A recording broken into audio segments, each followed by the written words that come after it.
The morning after the unforgettable performance felt strangely peaceful for Stjepan Hauser. The night before, his cello had filled the grand hall with emotion, and the audience had left with tears, smiles, and hearts touched by music. But now, the city was quiet. Hauser woke up early in his hotel room as soft sunlight slipped through the curtains. For a moment, he simply sat by the window holding a cup of warm coffee.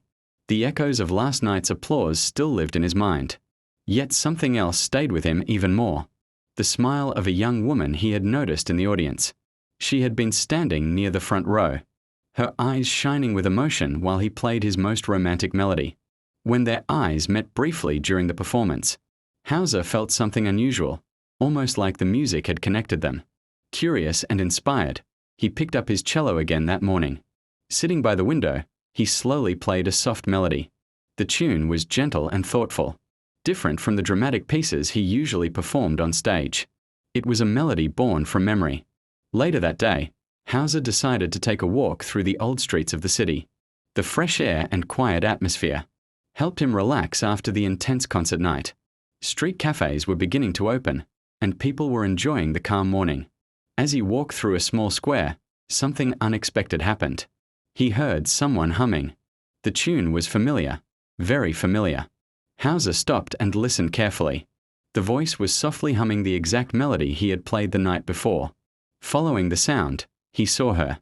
It was the same young woman from the concert. She was sitting on a bench with a small notebook, completely unaware that the famous cellist himself was standing only a few steps away. Hauser smiled quietly. "Good morning," he said gently. She looked up in surprise, her eyes widening when she recognized him. For a second, she seemed speechless. I was at your concert last night," she said shyly. Hauser laughed softly. "I know. I remember."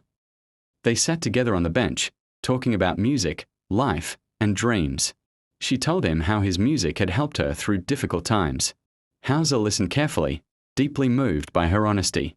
Inspired again, he opened his cello case.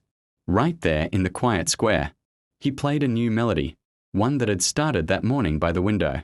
People walking by slowly stopped to listen. But this time, Hauser wasn't playing for a concert hall. He was playing for one person.